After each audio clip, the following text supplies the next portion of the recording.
Hi, everybody. Today we're talking about what are we doing here? What are we doing here? Why is this struggle so hard? Is everyone suffering or is it just me? I am suffering. There's no end in sight.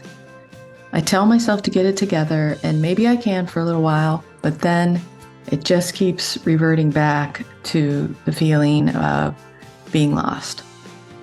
I tell myself it's going to get better, but secretly, I don't believe it. I'm lost, and I thought I was going on and moving up, but then I don't know. I go right back to where I was before, and it starts over. Today, we're talking about the journey through life and the times we step off the path or step backward or fall down, and how hard that is. It's hard. Suffering is hard. This is the You Don't Own Me podcast, and I'm Juliana J, and today we're talking about suffering.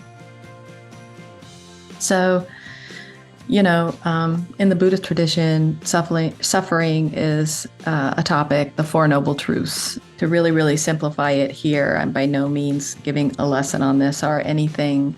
The beliefs are that, basically in a nutshell, suffering exists.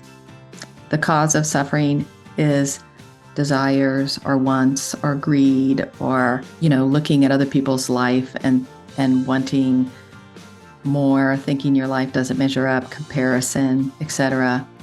The third one, the cure to suffering, is letting it go. And the fourth one is living a more thoughtful life using these 8 tools at your disposal, which I'm not really going to talk about. I'm really going to talk about the fact that suffering exists. What are the causes of our suffering? And what is the cure? And are these things manageable? Can we do it? I think a lot of us, we have these highs and lows, these ups and downs. We're trying to be better human beings, and we're walking forward as best we can, and we're learning and growing and doing all the things we need to do to be on a spiritual path, or to be growing as a person, or to find happiness, or to reparent ourselves, or to get out of depression, or to get out of burnout, or all these other things that we talk about that are really, really prevalent in American society, at least. And then, we're doing all this good work, we're doing it. And when we're at home, in our own sanctuaries doing this work, we can feel the benefits of it. It can be so powerful. I mean, there's literally been times where I've been doing work on myself and I feel elated. Just, wow, this is so great. I've finally gotten over the hurdle. I'm finally finding some enlightenment. And then I go outside in the regular world and I realize, it's really hard to translate that feeling to the regular world because the regular world isn't operating in that same way. So the regular world, you run into people who have negative outlook on life. They're maybe super mad, and somebody maybe gets really mad at you, and maybe you see a lot of extreme suffering. Maybe you go to work and you have the most horrible day of your life. Maybe something really tragic happens. Maybe something traumatic happens. Maybe you've escaped some trauma and it's creeping back into your life or something like that. What do you do in that case? You feel like you've kind of gone beyond, but how do you take these things you're learning about being a better person or growing as a human being or being on your path or whatever it is you're working on? How do you take those things and translate them into a world that isn't operating in that same way or doesn't have those same goals? I think this is really, really hard. It's so hard for me. I do a lot of self-help work and working on myself and trying to be better. I do a lot of, meditation and things like that to be in a better space.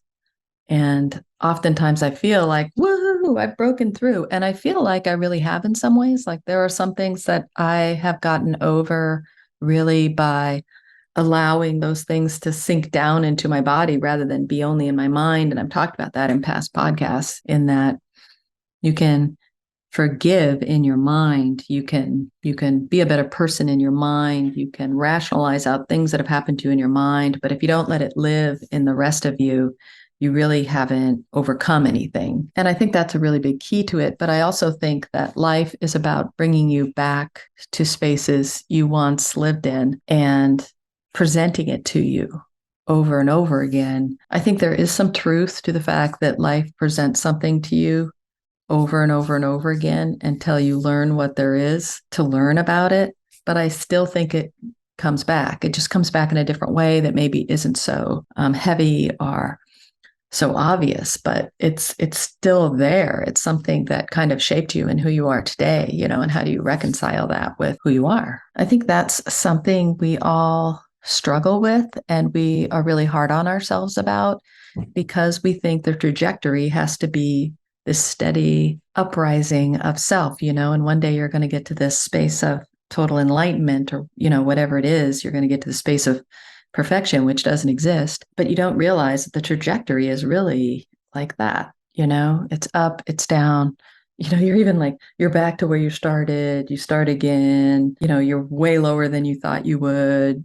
You're all of a sudden way back to where you didn't think you were ever. And I think a lot of that really lies in our minds. It's our inability to let go of the energy we've created around these things that have so profoundly shaped us. We don't fully let go of the energy about it. We have put it inside the cells of our bodies, so our bodies react to situations that come up in the old ways we would have reacted in the past that we thought we were over, because it's just memory. It's your body's memory of how to be in that moment. I think they present themselves not because you had one lesson to learn. I think you have a multitude of lessons to learn from something that continues to come back. I find training your mind to think about those things differently or have absolutely no impression of them at all, like kind of a mindfulness quality where you perceive thoughts like thoughts are clouds. They're not the truth. They don't define you. A thought is not a truth. It's just something you think. It's like a cloud passing by. You can either give that thought power or not. It's your choice, really, and a lot of the choices we make about the thoughts we have to do with what others might think of said thoughts. Like, I used to be like, I can't get my hair cut into a different style. Then I'll have to go into work and hear the rhetoric of like, oh, you got your hair cut. Well, what do you think of it? Oh, well, that's what I would think would happen. And that would stop me from doing a lot of things, right? What others might think. I think when things come back to us, it isn't that we are learning the same lesson over and over again, although sometimes it can be. If you're constantly getting, say, into relationships with people who are cruel to you, what is that lesson there? There's got to be something more there or something reoccurring. But once you get with the reoccurring thing, it could come back in a different way so that to present itself to you so that you can go, you know what? I don't have relationships with cruel people anymore, so I don't need to know this person. Or maybe it comes back in like, I don't need to be friends with everyone. I don't need to give everyone the time of day. I don't need to acknowledge everyone. I can just like who I like, and that's the end of the story. Whatever. It's presenting a different lesson for you that it keeps coming back. But we think, oh, here it is again. I haven't learned that. I'm back to square one, right? I don't think that you ever go back to the exact same place twice. In fact, like sometimes there can be a horrible situation that happens to you. And in the reimagining it, rethinking about it, and having it present itself in other people and other situations that you come across, it's becoming more and more of a trauma with each passing time. You're really, really seeping some thoughts into your brain about how you feel about it. And that takes a lot of time to undo. You have to really put some energy into it. So I came up with a couple things that you can do when you're feeling like, what am I doing here? The struggle is too hard. I thought I had moved forward, but now I feel like I'm 10 steps behind where I was before. I can't get over this thing. I'm just so stuck. What are some simple things you could do? Really look at when it happens to you, look at it like, why do I feel this way? This feeling is familiar. What's it attached to? What have I done in the past when this has happened? What can I do that is more constructive now? And the main thing with that is changing your thoughts about it. Just like I was saying earlier about the noble truths in Buddhism, you acknowledge that, okay, this suffering I have, it exists, whether it's my creation or someone else. I feel like somebody else created it and now I'm suffering from it, or whatever it may be, it exists. It's there. What is the cause of my suffering? Is it how I'm thinking about it? Am I thinking, okay, this traumatic thing happened to me and I've defined it as something and my thoughts around it are a certain way. And so I revert back to those old thoughts when something like this presents itself to me. And that is causing my suffering and stuckness because I have not shifted my belief system or my mind out into a new place of thinking about it.